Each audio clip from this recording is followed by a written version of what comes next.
पूजितां ध्यातारं विश्वतत्त्वानां वन्दे तद्गुणिरत्रे वन्दे तद्गुणिरत्रे। जगुली पंचकवि श्री भगवानी की श्री महावीर भगवानी की आचार्य भगवत उमा स्वामी मुनिराज की दस लक्षण पर्व की परम श्रद्धेय परम पूजनीय मम शिक्षा दीक्षा गुरु गणनी यारिका श्री सौम्यनंदिनी माता जी की जो 105 गणनी यारिका श्री योगनंदिनी माता जी की समस्त तारिका संघ की जय।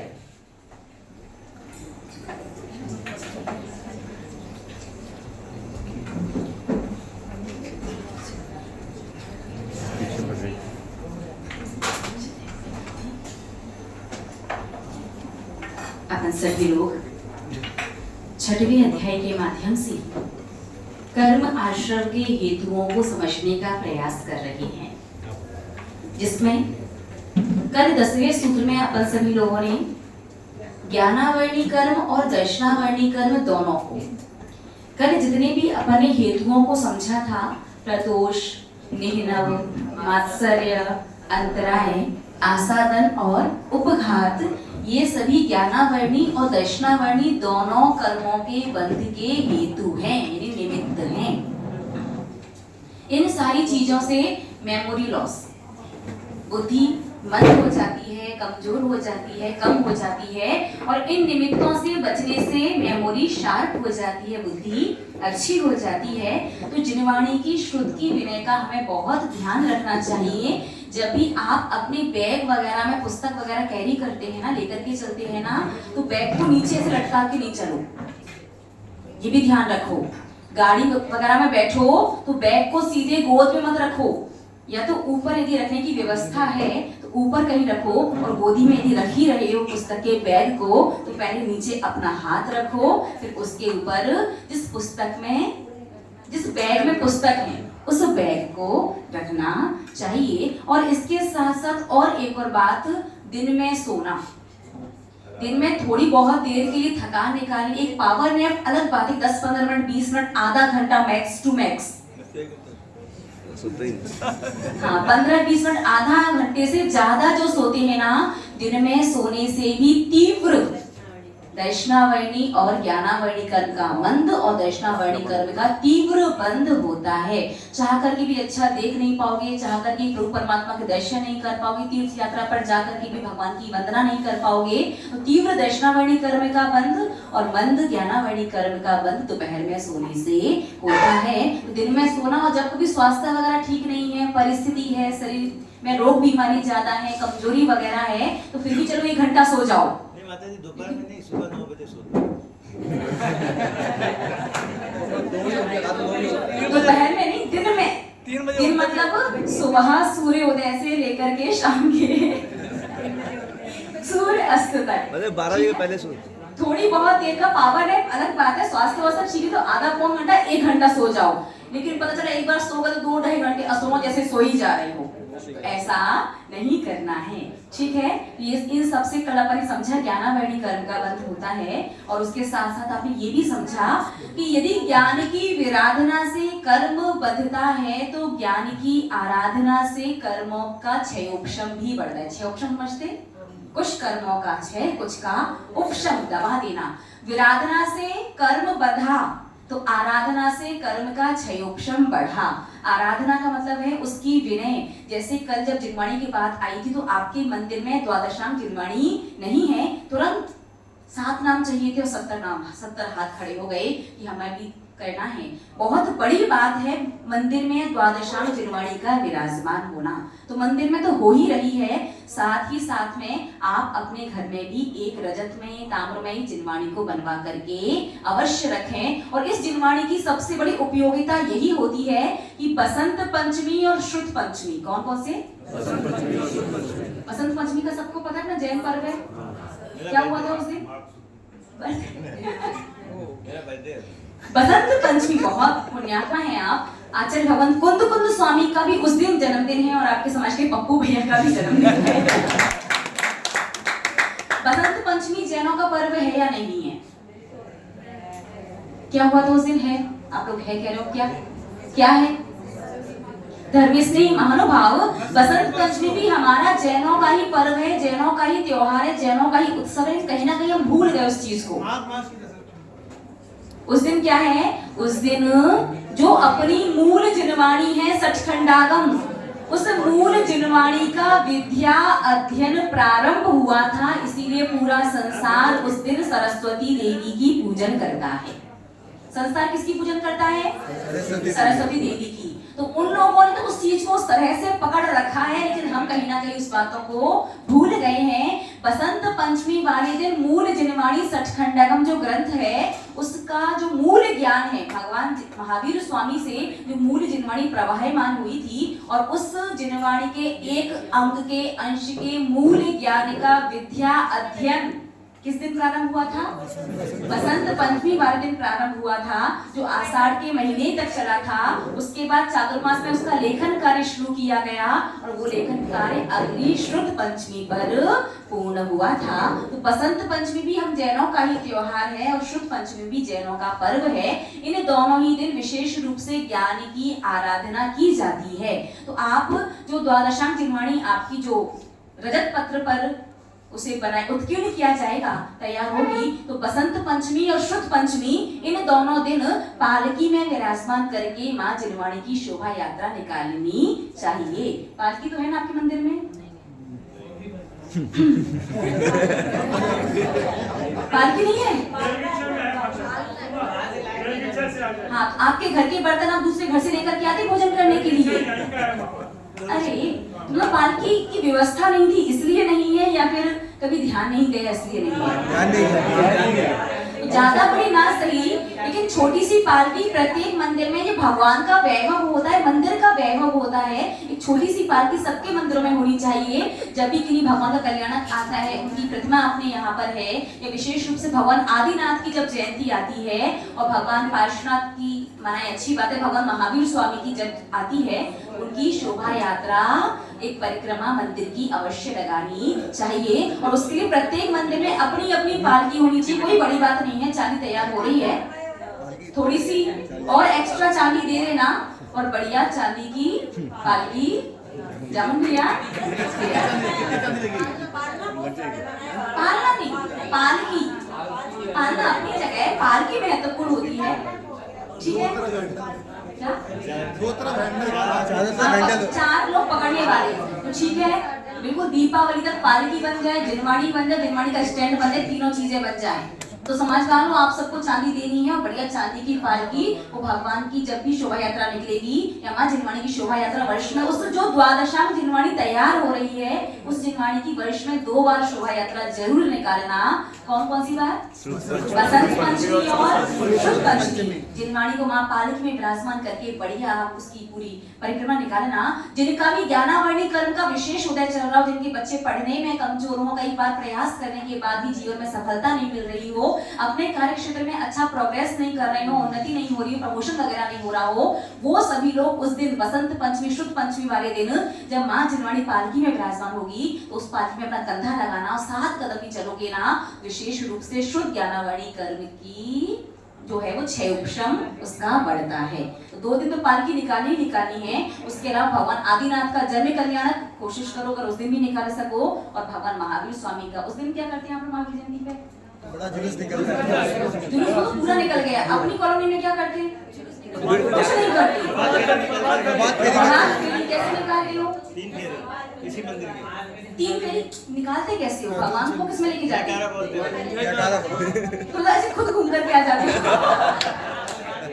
मॉर्निंग वॉक जैसी करके आ रहे हैं। कुछ अवसर ऐसे होते हैं, सुनिएगा, देखिएगा, जब श्री जी नगर भ्रमण पर निकलते हैं, बड़े पुण्यात्मा होते हैं वो। देखो वैसे हर रोज लेके मत चल देना पुण्यात्मा सुन करके।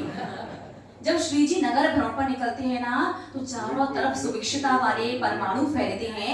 भारी बीमारी, महामारी वगैरह जो रोग बीमारी के परमाणु हैं, संक्लिष्टता के परमाणु हैं, दुख क्लेश के परमाणु हैं, और चारों जो त्रास के त्राही के जो परमाणु होते हैं ना, तो वर्ष में 1 बार तो हमेशा श्री जी को मंदिर से बाहर निकलना ही चाहिए। नगर भ्रमण पर 1 बार निकलने से उस मंदिर से जुड़ी हुई जितनी भी आसपास की समाज होती है ना, समाज में सुख शांति समृद्धि संपन्नता और सबसे भी आत्मिक संतुष्टि बढ़ती है। रोग बीमारी महामारी जैसे परमाणु तत्वों का क्षय हो जाता है। श्री जी जब नगर भ्रमण पर निकलते हैं तब, तो साल में एक बार तो मंदिर से श्री जी नगर भ्रमण पर निकलने ही चाहिए। कब निकलना है वो अपने हिसाब से, कब निकलते हैं? 2 बार कब निकलते हैं? नहीं निकलते, आश्चर्य की बात है। तो भगवान महावीर स्वयं मूल नायक हैं, महावीर जयंती पर तो निकालना ही निकालना। उसके अलावा अगर भगवान आदिनाथ की जयंती पर भी निकाल सको, वे अपने प्रथम तीर्थंकर हैं। आपका इतना सा तो मंदिर है, यहाँ से वहाँ और कितनी बढ़िया व्यवस्था है, परिक्रमा भी हो जाती है और उनको छोटा सा भी रहता है। तो बढ़िया अच्छी रजत में सुंदर सी पालकी तैयार करना, और कम से कम अगर संभव हो 2 बार अच्छी बात है। तो महावीर जयंती पर पालकी में श्री जी अवश्य नगर भ्रमण के लिए निकालना, और 2 बार माँ जिनवाणी बसंत पंचमी और शुभ पंचमी। बसंत पंचमी और शुभ पंचमी पर जब माँ जिनवाणी चांदी की है पालकी में विराजमान होगी, उसमें स्त्री वर्ग भी सोने के कपड़े पहन करके बिना चप्पल जूते की, है ना, इसलिए चप्पल ऊपर पहन के आ गए, वो भी उसमें कंधा लगा सकती हैं और शुद्ध ज्ञानावणी कर्म का क्षम बढ़ा सकती हैं।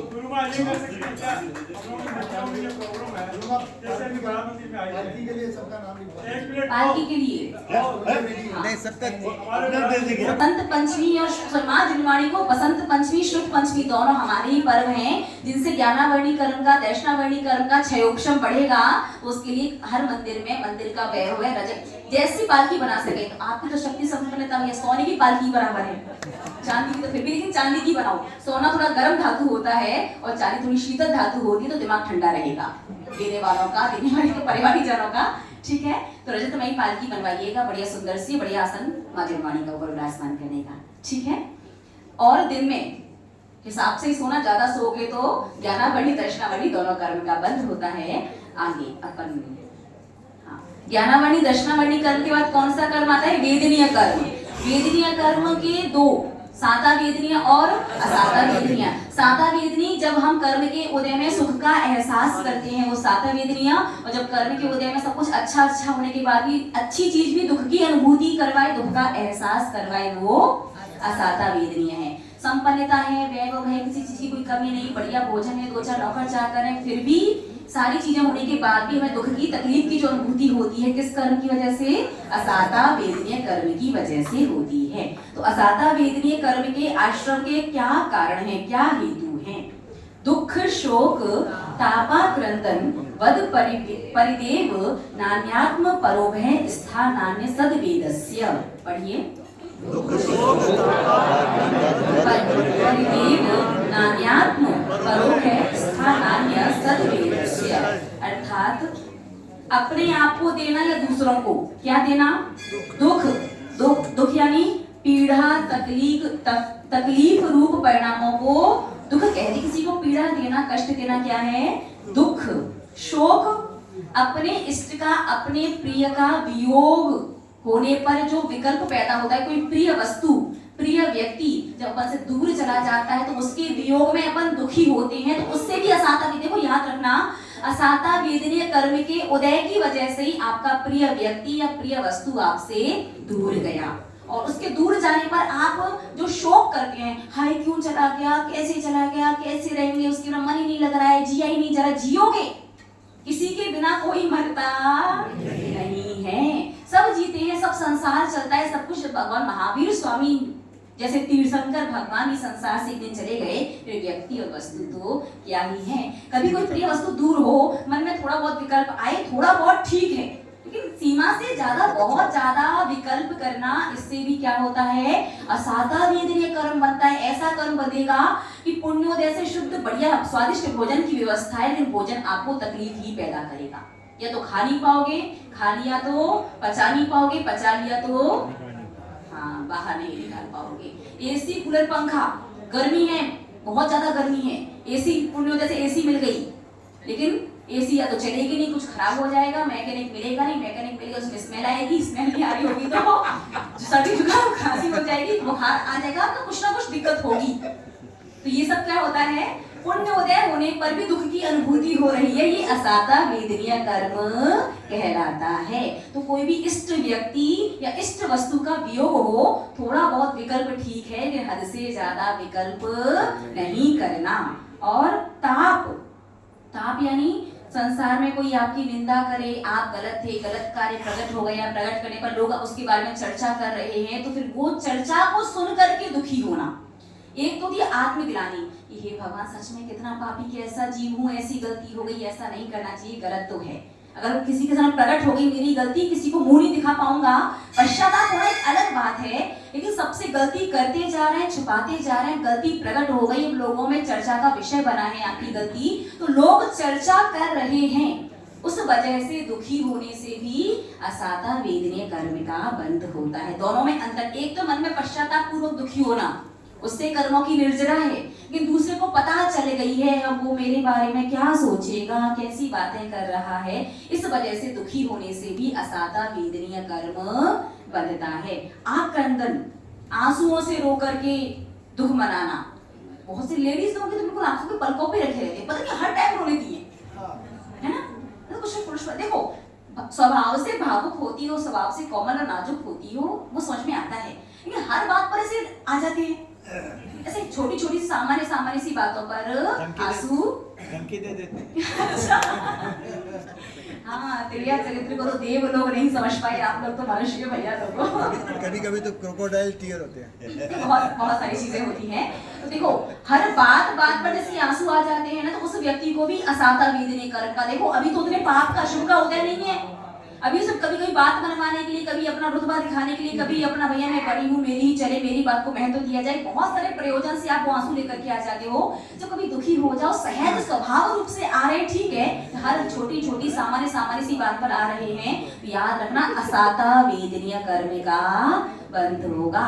सेवा भैया व्रती करने के लिए 2 4 10 20 50 खूब नौकर मिलेंगे, लेकिन शरीर की जो तकलीफ है, जो दर्द है, ना वो पेन किलर से ठीक होगा, ना ऑपरेशन से ठीक होगा, ना सर्जरी से ठीक होगा, ना भैया व्रती करने के बाद भी आराम मिलेगा।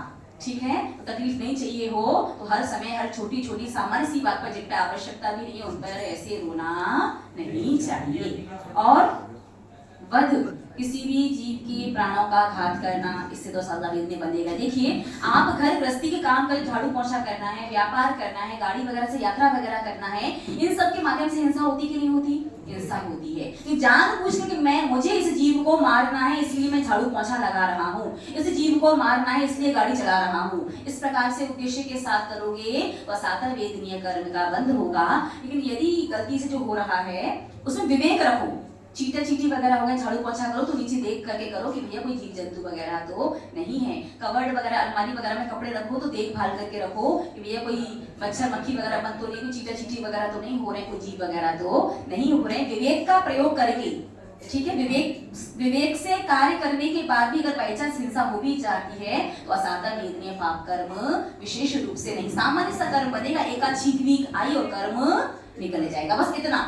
और यदि अविवेक से कार्य किया, मरे तो मर जाए, क्या फर्क पड़ता है, अपनी सफाई करनी है, दे दनादन शुरू हो गए, तो फिर क्या होगा? फिर ऐसा असाता वेदनीय बनेगा कि आपकी वो बैंड बजा देगा। तो भैया जीवन में थोड़ी नहीं बहुत साता चाहिए है। अभी तो भैया पंचम काल शुरू हुआ है, बहुत अच्छा चल रहा है। ये असाता वेदनी इतनी तकलीफ देता है, ये असाता वेदनी निगोद तक ले जाए। कहाँ ले जाए? निगोद। और सबसे ज्यादा तकलीफ कहाँ है? नरक से भी ज्यादा निगोद में तकलीफ है। सबसे बड़ी तकलीफ तो यही है कि वहां का टाइम पीरियड निश्चित नहीं है कि भैया इतने साल में, कम से कम इतने वर्षों में, इतने सालों में निकल ही आओगे। वहां गए तो फिर लंबे ही जाते हैं। निगोद निकल भी या तो ट्रेंच में ले जाएगा, आड़ा टेढ़ा शरीर नरकों में ले जाएगा, फिर पूरा निगोद में बहुत दुर्गति करता है भाई ये सादा वेदनीय कर्म। तो जानबूझ करके कभी भी किसी भी जीव को मारने का भाव अपने मन में, वैसे एक जैन श्रावक तो लेकर के नहीं आता है, फिर भी कोई भी कार्य करो तो यही कोशिश करना, भगवान बस मैं कार्य कर रहा हूँ लेकिन जीवों को मारने का उद्देश्य अभाव नहीं है, मुझे सारे जीवों को सुरक्षित बचाना है। इसीलिए प्रत्येक जैन श्रावक को रात्रि में सोने से पहले, जगने के बाद 9 बार नमोकार मंत्र अवश्य पढ़ना चाहिए। ये 9 बार नमोकार मंत्र इसीलिए होता है कि पूरे दिन भर में अनजाने में जो जीवों की घात वगैरह हो गया है, दोष वगैरह लगा है, जो पाप वगैरह हुआ है, अनजाने में जिन बातों पर, जिन चीजों पर ध्यान नहीं जाता, उन सारे कर्मों की निर्जरा के लिए रात्रि में सोने से पहले 9 बार नमोकार मंत्र पढ़ना चाहिए। और सुबह सो करके उठ करके रात्रि में सोते सोते आप करवट वगैरह चेंज करते हो, हाथ पैर वगैरह चलाते हो, कोई मच्छर मक्खी आ गया हो, चीटा चीटी कोई दब गया हो, और आप लोग एसी पंखा कूलर वगैरह का प्रयोग करते हो, इनके माध्यम से भी हिंसा वगैरह तो होती ही है। उन सभी पाप की निर्जरा के लिए सुबह प्रातः काल उठ करके 9 बार नमोकार मंत्र अवश्य करना चाहिए। बिल्कुल श्वास भी, अंतिम श्वास भी शरीर से निकल रही हो ना तो कोई बात नहीं कहना ठीक है अंतिम श्वास निकल, लेकिन पहले कायोत्सर्ग करके ही जाऊंगा। जब तक श्वास शरीर में रहे तब तक सुबह का और रात्रि का कायोत्सर्ग अवश्य करते रहिए। और जिस दिन भूल से शाम या सुबह का कोई कायोत्सर्ग भूल जाओ उस दिन नमोकार मंत्र की पूरी एक माला प्रायश्चित में लगाना, ठीक है। और परिवेदन में अत्यंत दुखी होकर के करुणाजनक रोना, वो रोने से बिल्कुल ऐसे रोते हैं कि उन्हें देख करके 2-4 लोगों को और रोना आ जाए, मुंह से बोल करके रोते हैं, मतलब बहुत करुणामयी जो रुदन है। तो ऐसे करुणामयी रुदन से भी असाता वेदनीय कर्म, देखो जो कुछ जीवन में चल रहा है हो रहा है वो सब कुछ आपका किया धरा है, किसी दूसरे व्यक्ति का दूसरी वस्तु का कोई हाथ नहीं है। आपने स्वयं ने गलती की, आपने स्वयं ने कार्य किया, आपने स्वयं ने परिणाम किए, आपने स्वयं ने विचार किया, इसलिए वैसा कर्म आकर के बधा। अब कर्म उदय में आकर के आपको फल दे रहा है, तो अब परेशान क्यों हो रही हो? समता से शांति से सहन करो। भगवान मेरे पाप का कर्म का उदय है, मेरे अशुभ कर्म का उदय है, भगवान मुझे शक्ति दो कि मैं इस कर्म को बर्दाश्त कर सकूं और पुनः नवीन कर्मों को ना बांधूं। ऐसी भगवान से प्रार्थना करो। अत्यंत दुखी होकर के करुण स्वर में बिलख करके वो फूट करके रोने से भी असाता वेदनीय कर्म बनता है। ये सारी चीजें अपन स्वयं करते हैं तो भी बनता है, और अपने निमित्त से दूसरों को करते हैं तो भी बनता है। सामने वाला व्यक्ति दुखी होने के लिए आपको निमित्त बना ले, इसमें आपको कोई भी दोष नहीं लगेगा। क्या समझ में आया? कि सामने वाला जानबूझ के आपसे आप आओ हमारे यहाँ आओ, हम मुझे पकड़ के बैठ गया, ऐसे थोड़ी चलता है।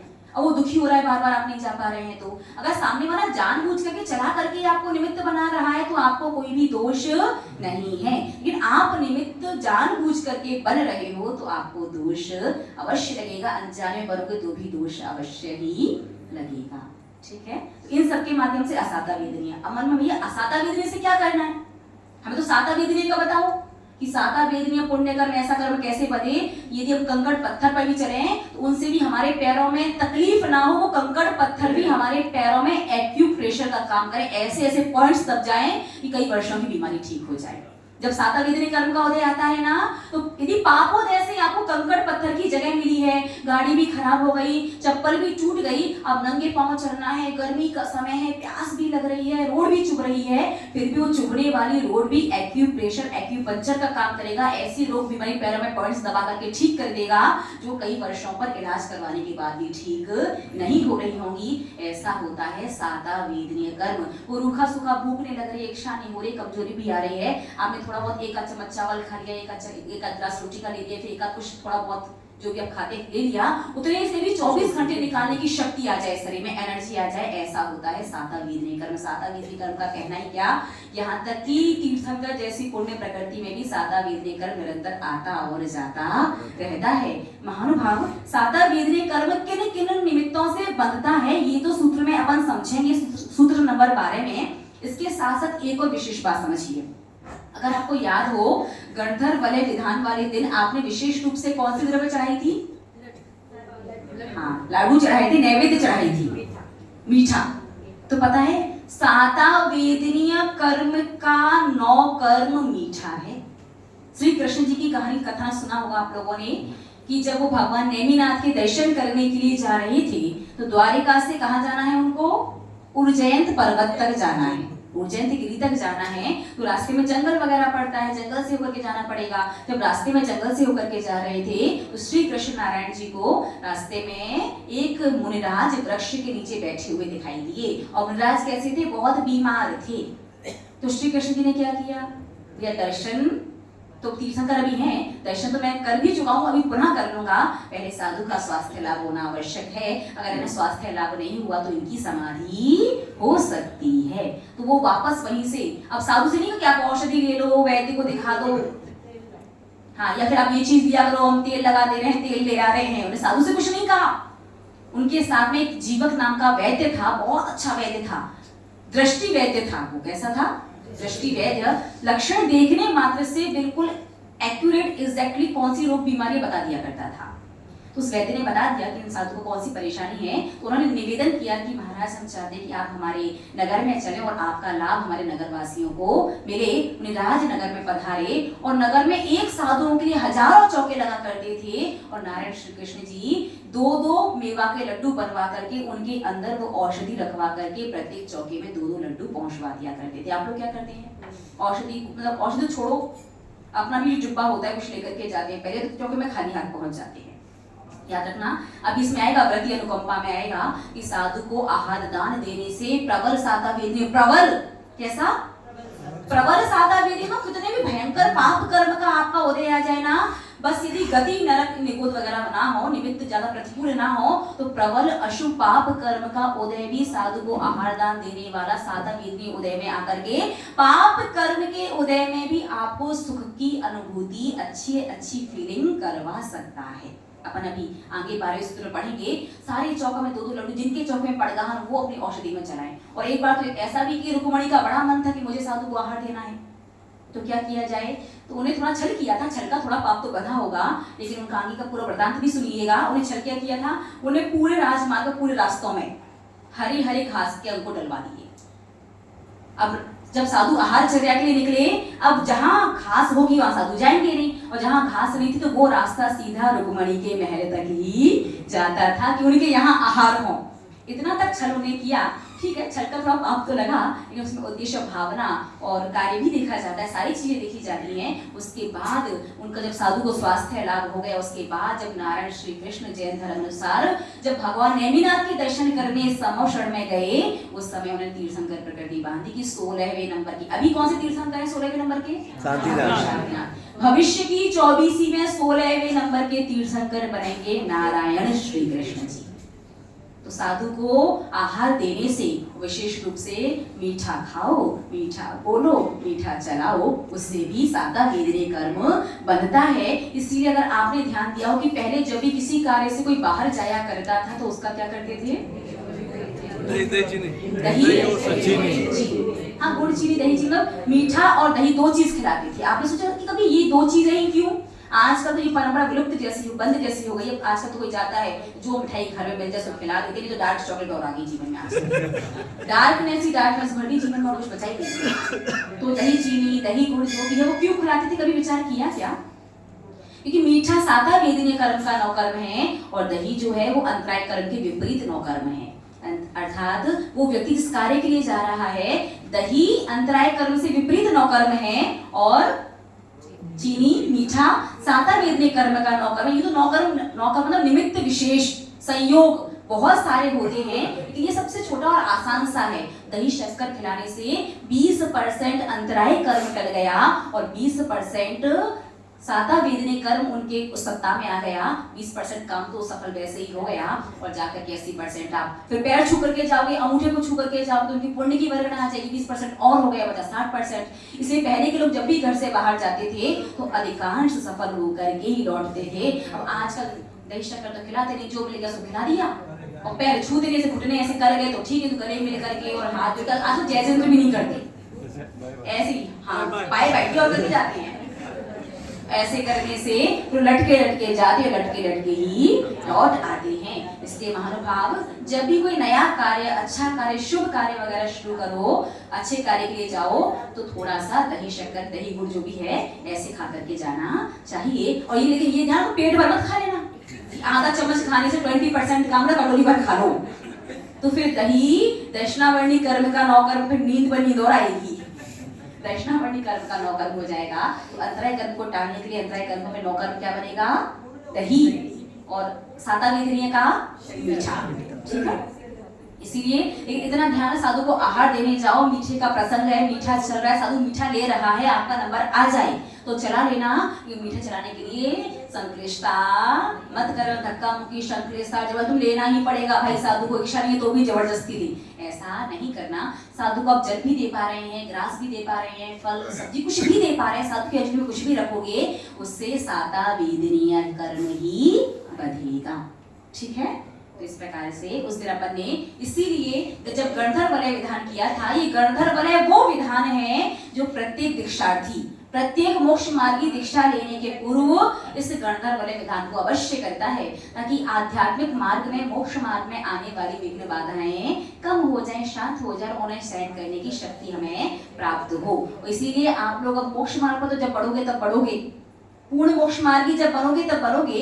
एक देश मोक्ष मार्गी श्रावक बनता है, वो मोक्ष मार्ग, अध्यात्म का मार्ग, धर्म का मार्ग निर्बाध रूप से आपके चलता रहे। इसलिए अपने गणधर वाले विधान मीठा चढ़ा करके विशेष रूप से किया था, साता विधने के लिए। ठीक है, तो चलिएगा इस सूत्र को अपन कल समझेंगे कि 6:45 हो चुके हैं। अब अपन 10 अध्याय के अर्घ चढ़ाते हैं। आज धूप दशमी का दिन भी है, संक्षिप्त में बता देते हैं। कथा सभी ने सुनी होगी। उस रानी ने वन भ्रमण के लिए जा रही थी। 2 कथाएं मिलती हैं, मतलब 2 प्रसंग मिलते हैं। कहीं कहीं प्रसंग मिलता है कि उसने पान की पीक मुनिराज पर थूक दी थी, और एक प्रसंग मिलता है कि वन भ्रमण के लिए जा रही थी। राजा ने कहा, मासोपवासी इतने दीर्घ तपस्वी साधु हमारे नगर में पधारे हैं, इन्हें आहार चर्या देनी चाहिए। तो रानी जब लौट करके इसका मन बड़ा दुखी हो गया कि महाराज की वजह से मैं घूमने नहीं जा पाई। उसने कड़वी तुमड़ी तोड़े, कड़वी तोड़े, इतनी कड़वी थी वो तोड़ई, उसका आहार दिया।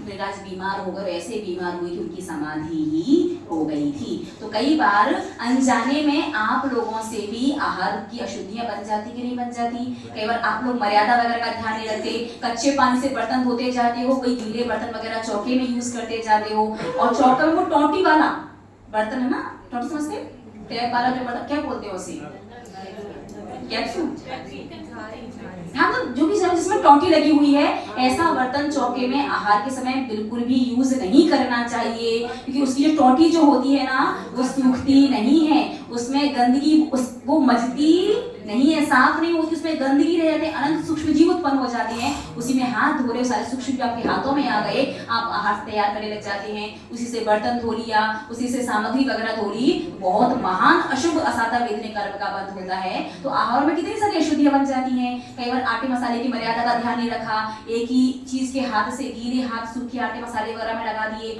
अगर गीले आपके पानी वगैरह के हाथ सूखे आटे मसाले वगैरह में लगाओगे तो भी उनकी मर्यादाएं 24 घंटे से ज्यादा फिर नहीं रहती। तो आहार वगैरह में बहुत प्रकार की अशुद्धियां वगैरह बन जाती हैं। तो धूप दशमी का जो व्रत है, उस रानी ने 2 कथानक में एक थूक का मिलता है और एक कड़वी तुमड़ी का मिलता है, जिसकी वजह से उसे भैंसा बनना पड़ा, सूकरी बनी, कुकरी बनी, गधी बनी, चांडर की पुत्री बनी। शरीर से ऐसी भयंकर दुर्गंध कि किलोमीटर दूर भी कोई आना पसंद ना करे। घर परिवार जन ने उसे घर से निकाल दिया।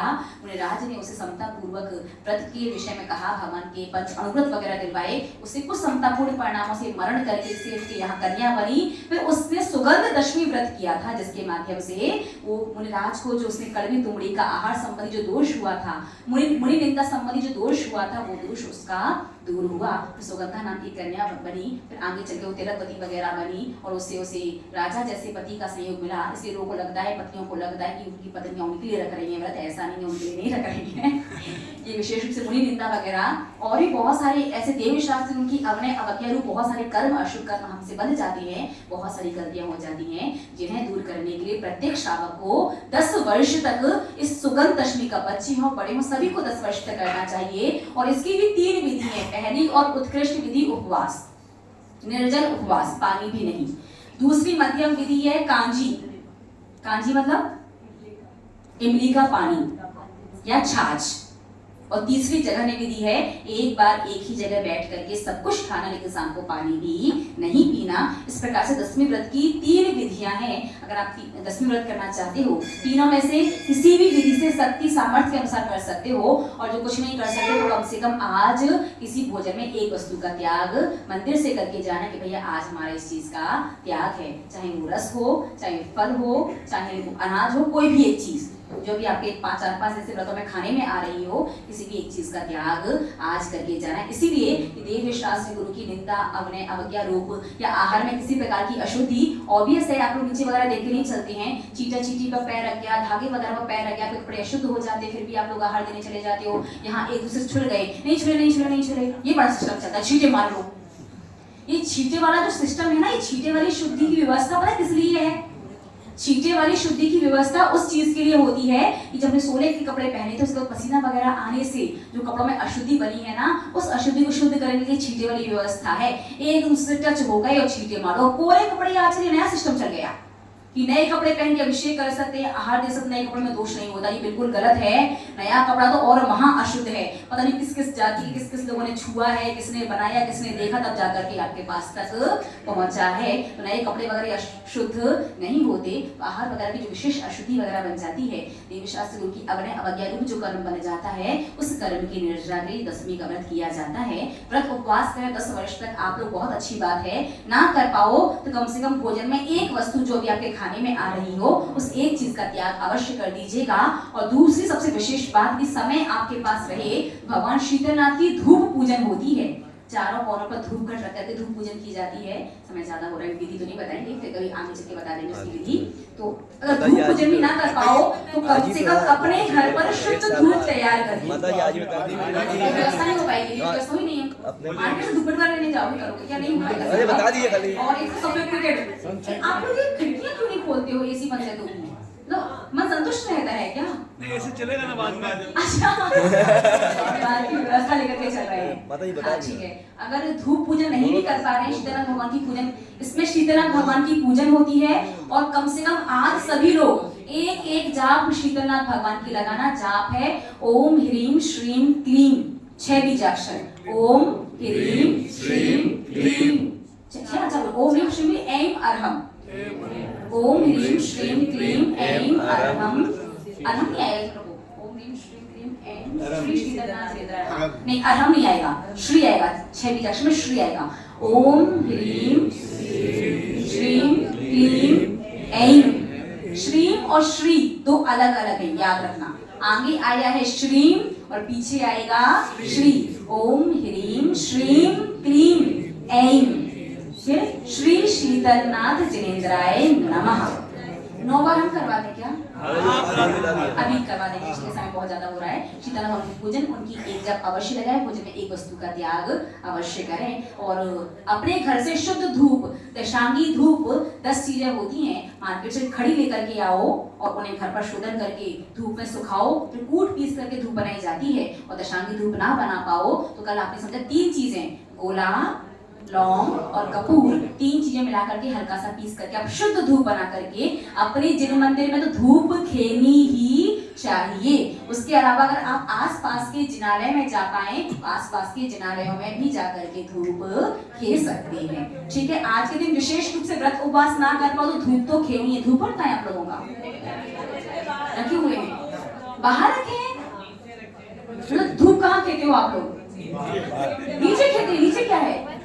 नीचे किसको खेल रहे हो? मतलब एसी डाल लेगा। नहीं तो जब पूजन वगैरह विसर्जन हो जाए ना तो खिड़कियां वगैरह खोल देना और धूप भगवान के समक्ष ही खेली जाती है। नीचे किसके सामने खेल रहे हो? इसीलिए फिर कल कटता नहीं है, तो मौज मस्ती में हो, चौरंगी वाला समझ में आ रहा है ज्यादा। ठीक है, तो भाई बहुत ज्यादा बड़ा धूप कट मत रखना, ज्यादा धूप मत खेना कि धुआं सफोकेशन हो जाए। थोड़ी थोड़ी सी ऐसे 2 अंगुली बीच के ऊपर से लेकर के थोड़ी थोड़ी सी धूप पीना। और पूजन होने के बाद धूप घट को जमुन भैया कहाँ रखोगे? ऊपर। हाँ, नहीं घर में प्रतिमा नहीं है, कुछ नहीं, घर में नहीं खेली जाती, जिन मंदिर में ही खेली जाती है वहां पीछे रख दीजिएगा। भगवान के ज्यादा पास मत रखना, वहां पीछे साइड से रख करके सभी लोग, हाँ दोनों फ्लोर में रखाइए। भगवान के समक्ष ही धूप खेली जाती है। इस प्रकार से धूप दशमी व्रत की महिमा। बताइए 4 वाला बता रहे थे, 4 वाला एक थोड़ा सा शॉर्ट में बता दिए वाला। अरे शॉर्ट में बता दिए। धूप दशमी समझ में आ गई? अब कोई डाउट है? कुछ नहीं, चलिएगा अपन शुरू करते हैं 10 अध्याय के अंदर। ये शॉर्ट में। ओम ह्रीम श्रीम क्लीम ऐं श्री शीतलनाथ जिनेंद्राय नमः। ओम ह्रीम श्रीम क्लीम ऐं श्री ओम ह्रीम श्रीम क्लीम ऐं श्री शीतलनाथ जिनेंद्राय नमः। ओम ह्रीम श्रीम क्लीम ऐं श्री शीतलनाथ। ओम ह्रीम श्रीम क्लीम ऐं श्री शीतलनाथ जिनेंद्राय नमः।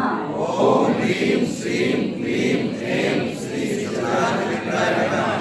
ओम ह्रीम श्रीम क्लीम ऐं श्री शीतलनाथ जिनेंद्राय नमः। ओम ह्रीम श्रीम क्लीम ऐं श्री शीतलनाथ। ओम ह्रीम श्रीम क्लीम ऐं श्री शीतलनाथ जिनेंद्राय नमः। ओम ह्रीम श्रीम क्लीम ऐं श्री शीतलनाथ जिनेंद्राय नमः। क्लीं ऐं श्री शीतलनाथ जनेन्द्राय नमः।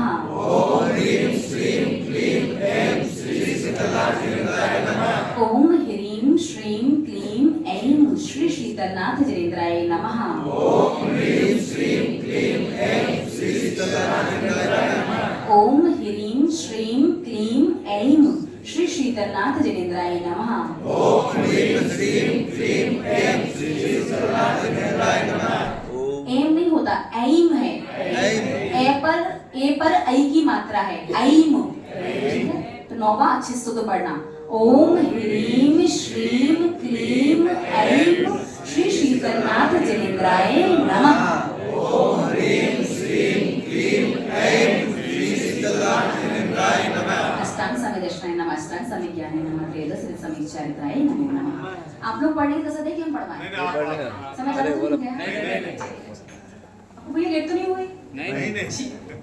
चलिए, सम्यक दर्शन ज्ञान चारित्राणि मोक्ष मार्गः तत्वार्थ श्रद्धानं सम्यक दर्शनम् तन्निसर्गा दधिगमत्वा जीवाजीवाश्रव बंध संवर निर्जरा मोक्षास्तत्वम् नाम स्थापना द्रव्य भाव तस्तन्यासः प्रमाण नैरधिगमः निर्देश स्वामित्व साधनाधिकरण स्थिति विधानतः सत संख्या क्षेत्र स्पर्शन कालांतर भावाल्प बहुत्वैश्च मति श्रुतावधि मना पर्याय केवलानि ज्ञानम् तत्प्रमाणे आद्ये परोक्षम् प्रत्यक्ष मन्यत् मति स्मृति संज्ञा चिंता विनिबोध इत्य